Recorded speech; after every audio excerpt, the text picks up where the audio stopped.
My girl's in the news, Wendy Williams. We haven't heard much about Wendy in a while, and it's pretty alarming because, ironically, last night I happened to just roll over in the bed and go to my Instagram and scroll over, and Britney Spears was there, and I found myself just engulfed in Britney Spears videos of her dancing, the dog running, the knives, the spinning around the little bathing suits, and all that. And I remember the whole Free Britney movement, and we freed her.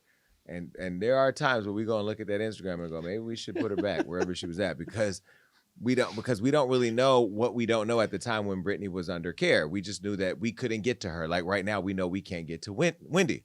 Well, we haven't heard much about Wendy Williams in a while, but now her guardian shares this heartbreaking reason why.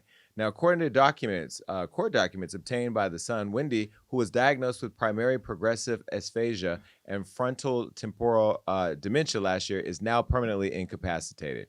Now, we first learned about her cognitive issues in 2022 when Wells Fargo claimed they took a claim that she was no longer going to have access to her account and froze her bank accounts, claiming that she wasn't mentally able to manage her own finances.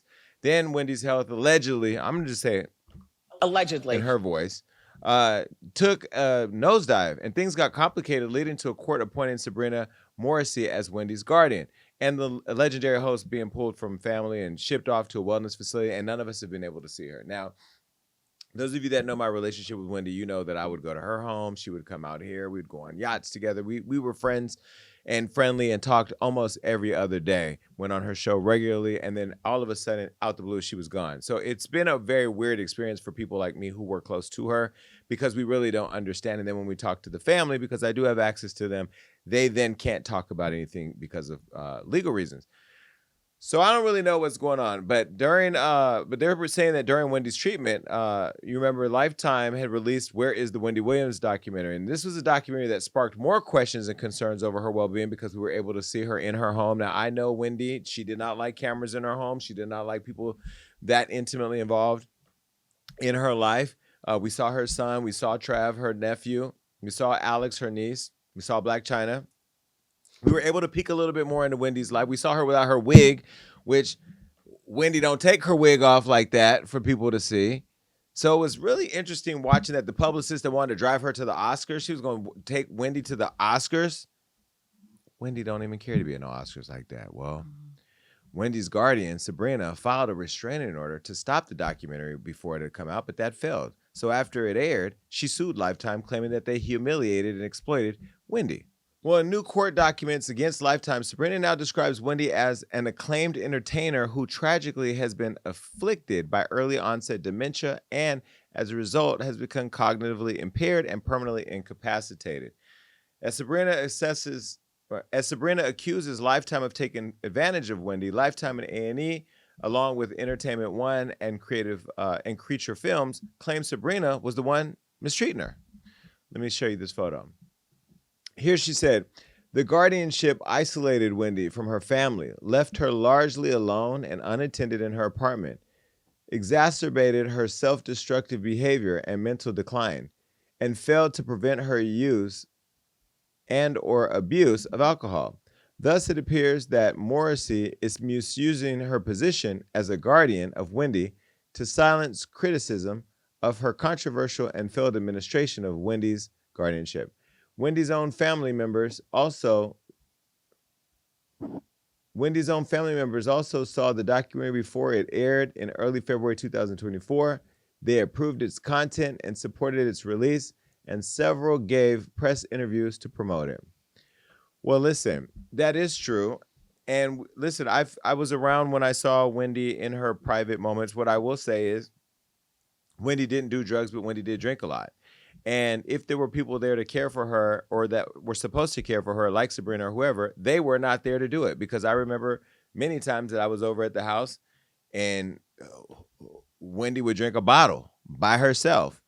My question would be, if she was supposed to be under the care of a person, where were her attendants? Where were the people that were supposed to be there? Her son was at school. Her niece and nephew live in another state.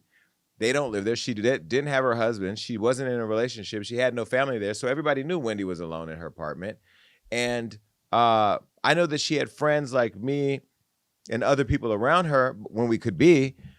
But if Sabrina and these people of her situation were supposed to be there caring for her, they were not there. Entertainment One also denied Sabrina's claim that Wendy was only paid $82,000 for the documentary. They said she was paid approximately $400,000 for her participation via her company, which doesn't seem like a lot of money when the whole world wants to know where Wendy is. And she did this whole documentary, plus she did the Lifetime movie. And I knew she owed them 3 projects, and she had done something before. I think the TLC project. I don't know. Either way, $400,000 just doesn't seem like a lot of money, does it? Not at all. When you look at what's happening to Wendy, what are you thinking? It feels like someone is taking advantage of a circumstance where they have the opportunity to be in charge of her estate. It doesn't feel safe or fair for her family, the people who care for her. That's who should be in her life, especially when she's in a position where she's like mentally declining. Like she needs to have her family near her, and to keep them away from her seems just awful. I feel like in a weird way too, not to be disrespectful, but this to me almost seems like worse than just dying and like death, and like if she was just resting peacefully in a way, because like her legacy is still like people are speaking about her in the past tense. Like it's really sad to see her stripped away because she is an icon. Like she paved the way for everybody. And the way that they handled it is, it's almost like they just tried to erase her. They took her off of YouTube. They took her show. They took her money. They locked her away. And nobody knows what's happening. Meanwhile, in Creature Films' counterclaim, because they're the other company that was involved, the company president, Mark Ford, is saying they denied Sabrina's claims that they raked in anywhere near millions of dollars in profits. And again, we're just here left wondering, where's Wendy? Her son, as you know, remember they said that he was losing his apartment because she was no longer to help support him. I know that she cared about nothing more than her son. So little Kevin being out there struggling with his mother somewhere locked away from him even having access to her, it sounds crazy and almost criminal. And so Sabrina Morrissey, where's Wendy? We all want to know. The public wants to know where she's at. Hold on, TikTok, do your thing. We want to know where is Wendy. We demand to know where she is. And I feel at this point, is this another Britney Spears, a Free Britney case where maybe don't free her all the way, but at least let us have access to her to know, do you have dementia? Are you okay? Are you happy with where you are? I don't understand how a person can be alive, just alive, and have this level of notoriety and be completely kept away from everybody, including their family. That to me in itself seems unlawful. And I don't know what the courts are doing to get involved. Maybe Donald Trump can get involved and do something. I mean, he's freeing rappers. Maybe he can free Wendy. Please. And then I wondered, when I heard that she had dementia, you know, one of the things I wondered was like, will she remember me? You know, because I didn't really get to say bye. I didn't really get to have that conversation with her. The last time we talked was when she had called me to say she got married to a guy. And then the guy that was her manager was a jeweler who then was managing a podcast she was supposed to roll out. Remember they did that whole, I mean, everything has just seemed so crazy. Now, knowing Wendy personally, she is a very complicated person to deal with when it comes to getting her to do things. And she used to forget a lot of things. I don't know if it was dementia. I'm not going to say it was dementia, but her memory wasn't the best. But this all just seems crazy. The crazier part is that the family doesn't even know. The son and the niece, nobody knows. And then when you call and you say, hey, what's going on? They said, we can't say anything. Somebody might be going to jail. And by the way, don't you wish Wendy was here to talk about the whole Diddy situation? Who would have covered it better than her? Because she's been covering it from the beginning. Remember when they was trying to kill...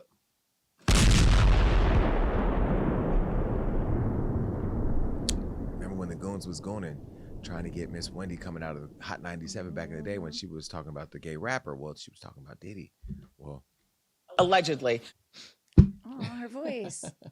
Anyway, bye.